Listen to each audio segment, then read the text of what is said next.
গাজায় যুদ্ধবিরতির প্রস্তাব দিয়েছে ইসরায়েল। মিশরের মাধ্যমে ফিলিস্তিনি যোদ্ধাদের এই প্রস্তাব দেওয়া হলেও তা প্রত্যাখ্যান করেছে গোষ্ঠীটি।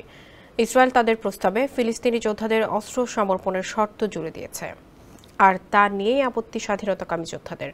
দৃঢ়ভাবে সেই প্রস্তাব প্রত্যাখ্যান করে ফিলিস্তিনি যোদ্ধারা জানিয়েছে, ইসরায়েলের লক্ষ্য যুদ্ধ থামানো নয়, বরং ফিলিস্তিনিদের আত্মসমর্পণে বাধ্য করা।